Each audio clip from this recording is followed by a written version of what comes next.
grâce nous accueille devant ton trône béni. Nous te prions, tendre Père, de pardonner nos fautes et de laver nos cœurs de toute impureté. Entends les cris des mon cœur qui implorent ta bienveillance. Fais tomber mes offenses, fais lire sur moi ta face. De mes lèvres impures au grand roi, oh oui, j'ai péché contre ta loi. Et mes crimes et mes fautes éternelles, je peux les effacer. Bénissons donc le Seigneur pour sa grâce qu'il nous accorde en ce matin du premier dimanche du mois de mai, d'être en sa présence. Alléluia. Et de lui appeler ainsi notre offrande d'adoration. C'est un privilège qu'il nous donne. Et nous n'avons pas oublié de saluer nos très chers téléspectateurs qui continuent ainsi de disposer leur temps à suivre nos messages vidéo. Alléluia. Nous sommes reconnaissants pour ce temps que vous disposez, bien-aimés. Et nous vous rassurons davantage que ce temps que vous disposez n'est pas une perte. À s'exposer à Dieu, il s'en sert pour accomplir ses plans parfaits et ses desseins éternels dans vos vies. Alléluia. Donc ces minutes vous accorder à suivre nos messages ne sont donc pas perdus. Amen. Ce matin donc, par la grâce du Seigneur, nous voulons continuer à nous édifier dans sa parole et continuer à nous étaler sur ce thème que nous avons introduit il y a 2 semaines.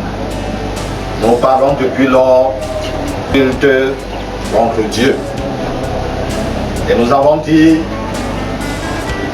que ces insultes contre Dieu, ou lorsque nous parlons d'insultes contre Dieu, nous voulons juste parler de tout ce, ou alors de tout acte de désobéissance vis-à-vis de Dieu.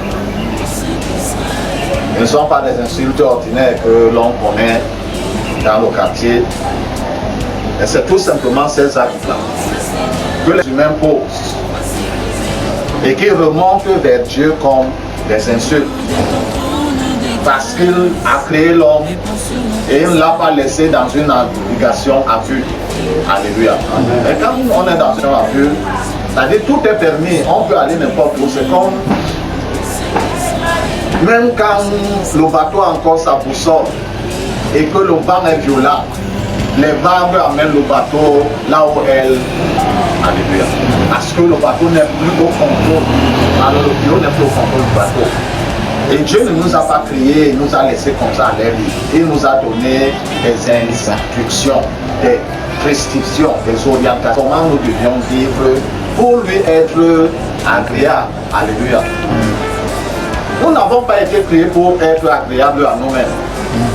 Alléluia. Nous avons été créés pour être agréables à Dieu. Ça veut dire que même lorsque Dieu nous dit quelque chose qui est désagréable à notre chair ou à notre cœur, nous devons le faire parce que nous avons été créés pour lui être uniquement agréable. Mais malheureusement, depuis les tout premiers êtres humains,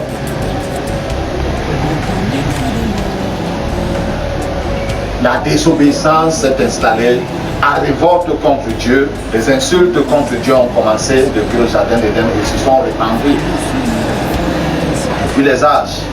Et comme nous sommes en train d'atteindre la fin, ces insultes se sont atteintes des sommets indescriptibles.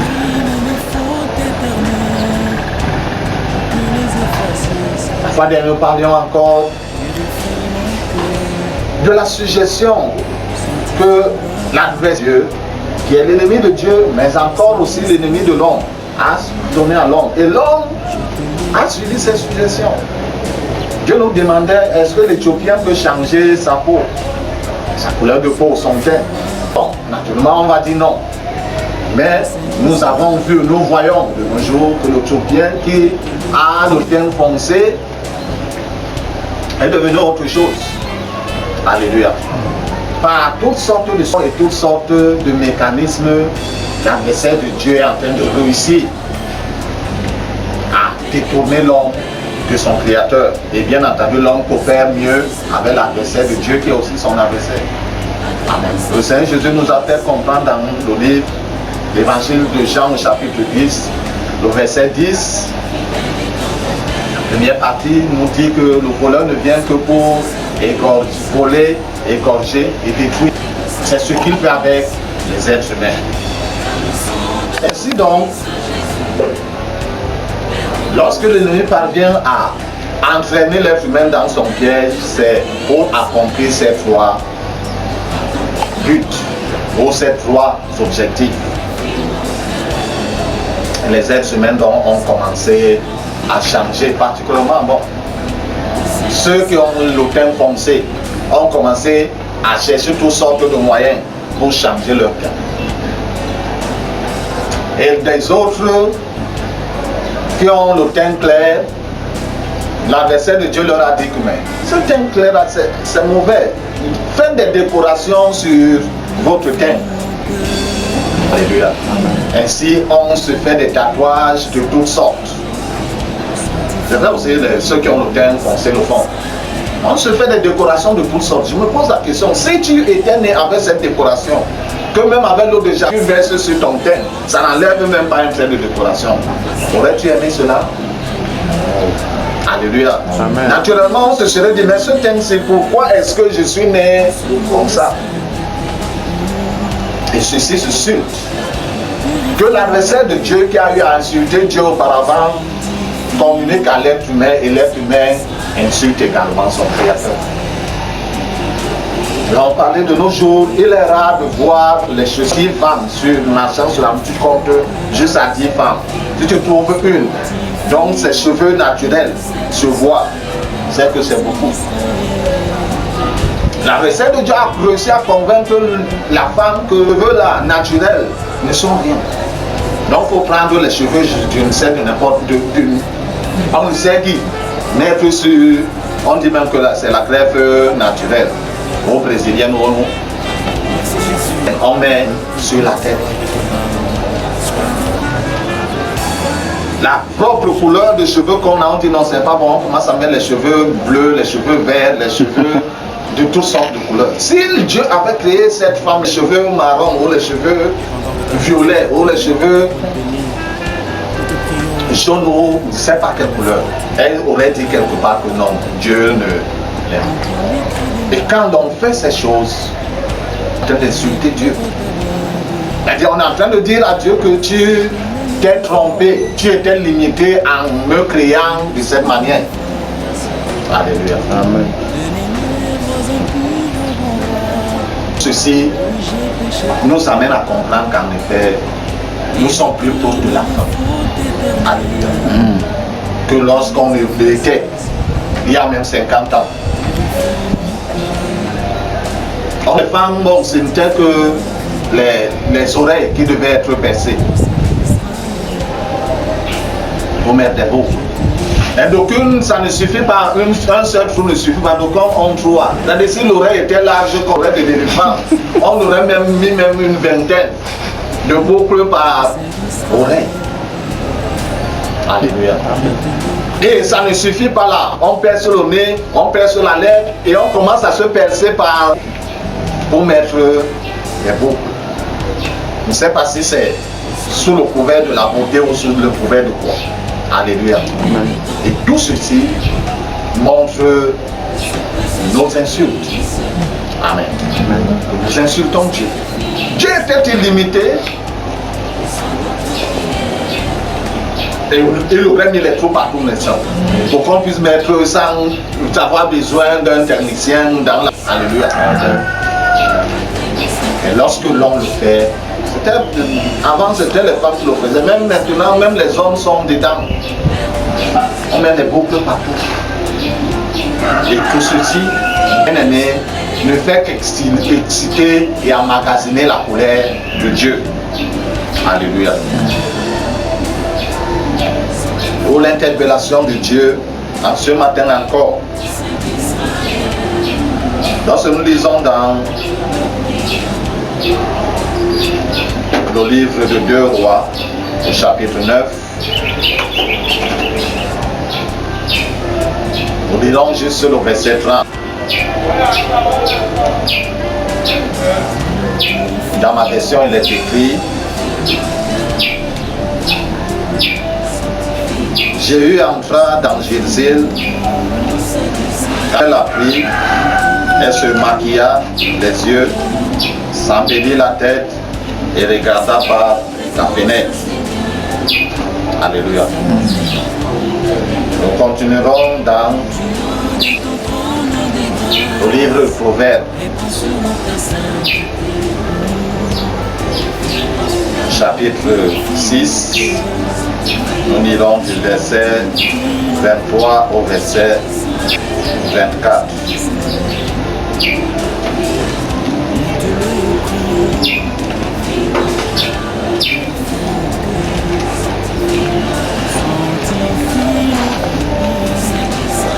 Ou plutôt verset 26 plus bas.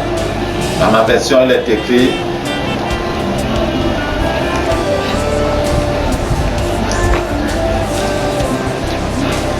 En effet, le commandement est une lampe et l'enseignement une lumière.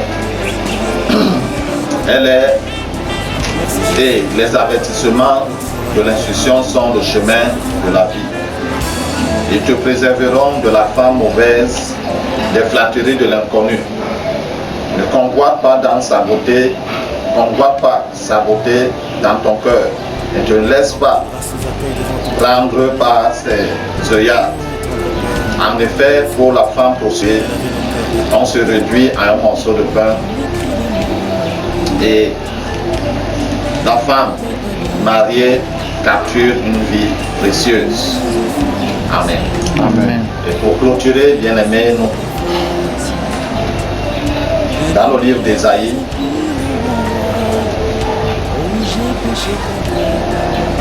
chapitre 3, du verset 16 au verset 24. L'Éternel dit: les filles de Sion sont orgueilleuses et marchent le cou tendu et le regard ôté. Elles vont à petits pas et font résonner les boucles qui ornent leurs pieds. À cause de cela, le Seigneur rendra chauve le sommet de leur tête. L'Éternel admirera leur front.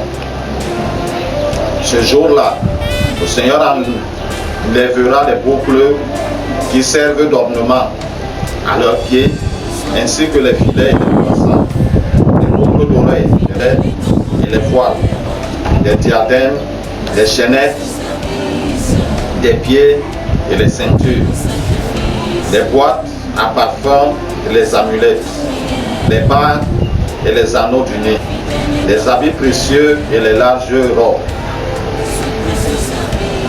les manteaux et les sacs à main, les tissus fins et les chemises fines, les turbans et les châles. Au lieu de parfum, il y aura de la pourriture. Au lieu de ceinture, une corde. Au lieu de cheveux boucliers, une tête chauve. Au lieu d'un large manteau étroit, une marque faite au fer rouge au lieu de la beauté. Amen. Amen.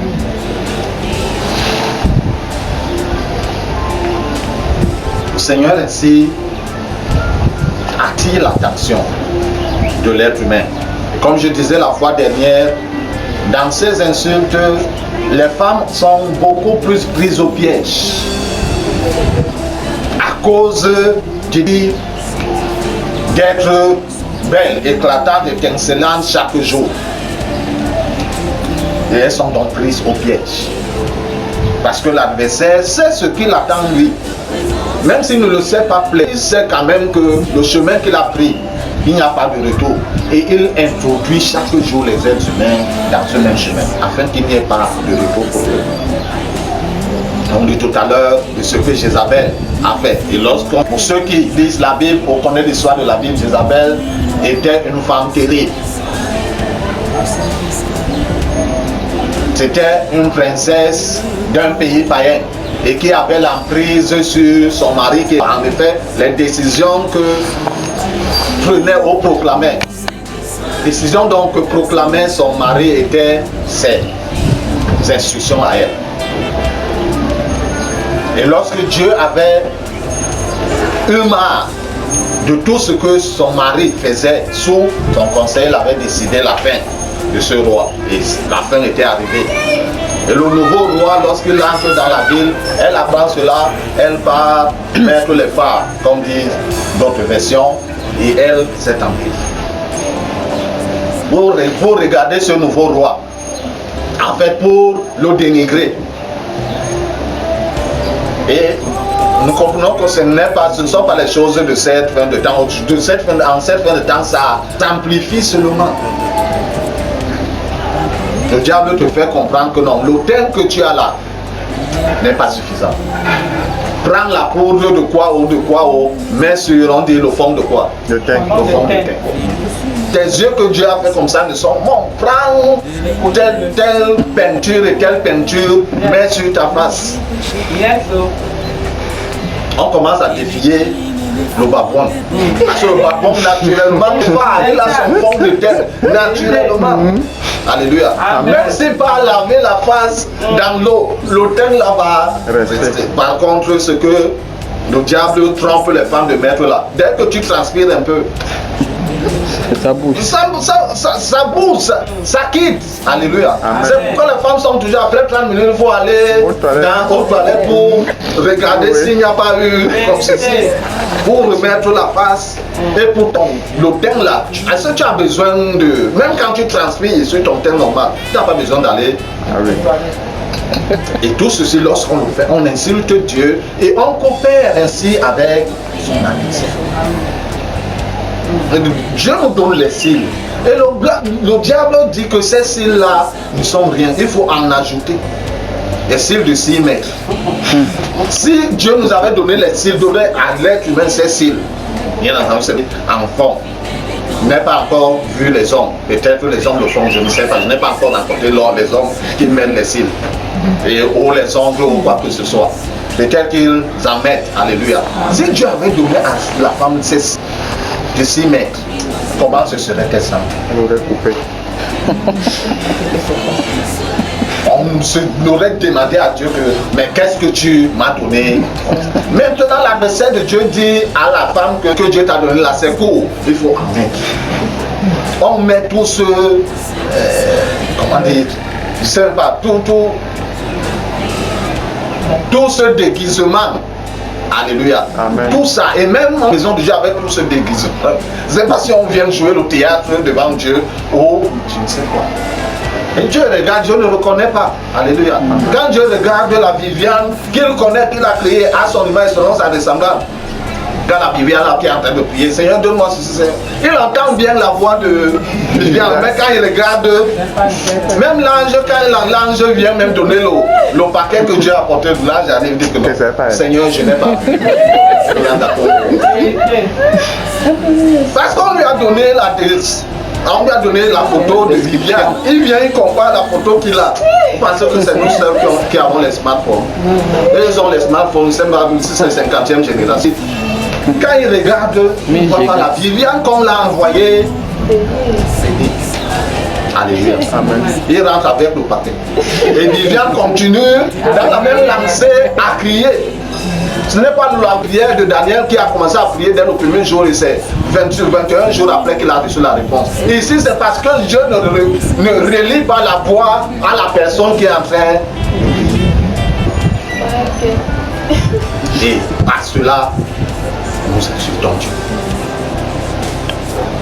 Amen. Et bien entendu, comme Dieu ne peut pas être séduit par toutes ces choses de séduction, on sait que c'est les prostituées qui doivent en mettre parce qu'ils doivent attirer par nuit au moins 10 clients. Alléluia. Amen. Mais même les femmes mariées, on met. Et c'est les hommes qui tombent dans. On vient dans l'assemblée, on fait tomber nos pasteurs, on fait tomber l'adjoint du pasteur, on fait tomber le deuxième adjoint, le troisième adjoint, et les frères et sœurs dans la chorale et partout, à cause de seulement qu'un peu de l'église. Et tout ce déguisement-là, c'est pour la séduction. Alléluia. Et tout ceci sort des eaux. C'est les esprits des eaux qui amènent ça dans le marché. Pour que Dieu continue à être insulté. Et les êtres humains, ils coopèrent. Mais seulement Dieu, comme la Bible nous fait comprendre, les jours sont en train d'approcher. Oh, la colère qu'il a emmagasinée depuis, il va la relâcher. En ce jour-là, le super bloc sur tes ongles naturels pour les couvrir ne suffira pas. Alléluia. La colère de Dieu va arracher les ongles. Tu risqueras même perdre tes ongles naturels. Va arracher, tu risqueras même perdre tes cils naturels. Tu risqueras même perdre ta chevelure naturelle parce qu'on attache souvent, en dehors de celles qui mettent les perruques. Celles qui mettent les greffes, on attache souvent, non? On met le fil sur tes propres cheveux. Tandis que là, il est temps, bien-aimé, de revenir. Alléluia. Amen. Quand je parle, c'est vrai que c'est les femmes qui sont en majorité entraînées dans son couloir, mais ça ne veut pas dire que les hommes ne sont pas. Alléluia. Amen. La Bible dit qu'il n'y a rien de nouveau. Quand on était en 90 ou en 80, on mettait les pantalons taille basse. Nous, on avait même les shorts. Mais maintenant, c'est le caleçon qu'on laisse voir. Alléluia. Amen. Les hommes le font. Alléluia. Donc, on s'habille, c'est pas que les boutons d'en haut là ont sauté. On laisse l'argent, ça et tout ça, c'est la séduction. Et lorsqu'on fonctionne dans l'esprit de séduction, on est en train d'insulter Dieu. Amen. Sa colère est en train de s'emmagasiner. Je disais la fois dernière que le temps va arriver où sa miséricorde ne sera plus à l'œuvre. Dieu est miséricordieux, c'est vrai, mais sa miséricorde va atteindre la limite. Et le jugement va s'en suivre. Pendant qu'il est temps, Dieu interpelle l'humanité tout entière, hommes comme femmes, de toutes les races, à se repentir, à se détourner de ces voies dans lesquelles on est entré pour continuer à insulter et revenir dans la voie de la justice, dans la voie par laquelle nos vies glorifieront Dieu davantage, parce qu'il nous a créés pour sa seule gloire. Alléluia. Amen. Il ne nous a pas créés pour nous discuter avec l'adversaire. Mais de nos jours, ce n'est même pas un corps qu'il discute, c'est l'homme lui-même qui parle. Il dit Dieu, reste là-bas, moi je pars chez ton adversaire. Alléluia. Amen. Quand ce jour va arriver, le regret ne suffira pas. Parce qu'il n'y aura pas de retour. C'est maintenant qu'il y a possibilité de revenir à Dieu. Parce que le châtiment qu'il a réservé à son adversaire va s'abattre également sur l'être humain. Alors que ce n'était pas prévu au départ. Alléluia. C'est l'être humain lui-même qui choisit d'entrer dans le camp où la colère de Dieu va s'abattre sur lui. Bien-aimés, que le Seigneur bénisse sa sainte parole dans nos cœurs. Mais surtout et surtout, puissions la garder et la mettre au nom de Jésus-Christ Nazareth. Amen. Ta loi et mes crimes et mes fautes éternelles, je peux les effacer, Seigneur. Purifie mon cœur, sanctifie ma vie.